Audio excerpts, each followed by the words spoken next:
এটা হচ্ছে ইসরায়েল, যার আয়তনের দিক দিয়ে এত ছোট দেশ, যার এই পাশ থেকে দৌড়ে ওই পাশে যেতে সময় লাগবে মাত্র 8 থেকে 10 ঘন্টা। আবার আপনি যদি লম্বাভাবে এই পাশ থেকে রওনা দেন তাহলে ওই পাশে যেতে সময় লাগবে 2 থেকে 3 দিন। আবার আপনি যদি ইসরায়েলকে বাংলাদেশের সাথে তুলনা করেন তাহলে পুরো বাংলাদেশের ভিতরে 8টা ইসরায়েল জায়গা করে নেবে। যারা কিনা গ্রেটার ইসরায়েল তৈরি করার স্বপ্ন দেখে, কিন্তু আগামী 100-200 বছর পর ইসরায়েল ধ্বংস হবে। কেন ইসরায়েল ধ্বংস হবে, কি কারণে হবে, এই ভিডিওতে জানার অনেক কিছু আছে। তো শুরু করছি আজকের ভিডিও। ইসরায়েল এমন জায়গায় অবস্থিত যার পাশে রয়েছে মুসলিম কান্ট্রি, এবং ইসরায়েল দীর্ঘদিন ধরে বিভিন্ন ফ্রন্টের সাথে যুদ্ধ এবং সংঘাতে জড়িত।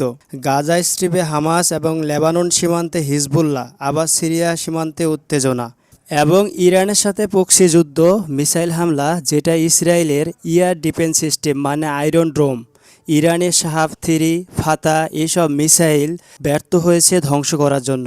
ইরানের মিসাইল সরাসরি ইসরায়েলের ভূমিতে আঘাত করে। ইসরায়েল তাদের ভূমিতে টিকে আছে দুইটি কারণে: এক, বিভিন্ন ফ্রন্টের সাথে পাল্টা হামলা করে সারভাইভ করতেছে; দুই, ইসরায়েল সবচেয়ে কাছের মিত্র যুক্তরাষ্ট্র। এই যুক্তরাষ্ট্র ইসরায়েলকে গত বছর মিলিয়ে মানে 1.5 বছরে $20 বিলিয়ন দেয়। ইসরায়েল আরব ভূমিগুলো দখল করে বড় শক্তি হতে চায়, মানে গ্রেটার ইসরায়েল তৈরি করতে চায়। আর এই জন্য ইসরায়েল মুসলিম বড় শক্তিধর রাষ্ট্র দেখতে চায় না। ইসরায়েল চায় পৃথিবীতে এমন কোনো মুসলিম রাষ্ট্র তৈরি না হোক যারা মিলিটারি পাওয়ার দিয়ে ইসরায়েলকে চ্যালেঞ্জ করতে পারে। কারণ ইসরায়েল ভালো করে জানে তারা নিরীহ মানুষের উপর যে হামলা করেছে সেটা ক্ষমার যোগ্য নয়। গাজায় তারা যে রক্তাক্ত ধ্বংসযজ্ঞ চালিয়েছে, একদিন না একদিন তার হিসাব তাদের দিতেই হবে। তাই ইসরায়েল যুদ্ধ করে সারভাইভ করতে চায়। জাতিসংঘ বা যুক্তরাষ্ট্র যতই শান্তির আহ্বান জানাক, ইসরায়েল তা সহজে মেনে নিবে না। একটা বিষয় ইসরায়েল খুব ভালো করে জেনে গেছে, তাদের আশেপাশে যেসব ছোট ছোট ফ্রন্টের সাথে যুদ্ধ করতে হয় তারা ইসরায়েলের কিছুই করতে পারবে না। বর্তমান শুধুমাত্র ইরান আছে কেবল ইসরায়েলের সাথে চ্যালেঞ্জ করতে পারে।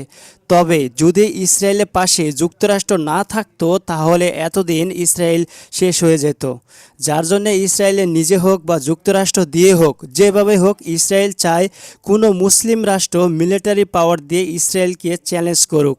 ইসরায়েল চায় ইরানে পরমাণু বোমা তৈরি করা বন্ধ হোক, যেটা ইসরায়েলের পক্ষে একাই সম্ভব নয়। তবে ইসরায়েল চায় যুক্তরাষ্ট্র দিয়ে ইরানের সাথে সংঘাত লেগে থাক, যতদিন না ইরান ধ্বংস হয়ে যায়। এই যুদ্ধে যদি যুক্তরাষ্ট্রের হাজার হাজার সৈন্য মারা যায় তবু ইসরায়েলে যায় আসে না। ইসরায়েল চায় যুক্তরাষ্ট্র ইরানের সাথে কোনো ডিল না করুক। ইসরায়েল চায় সবসময় যুক্তরাষ্ট্র আর ইরান একটা সংঘাতে লেগে থাক।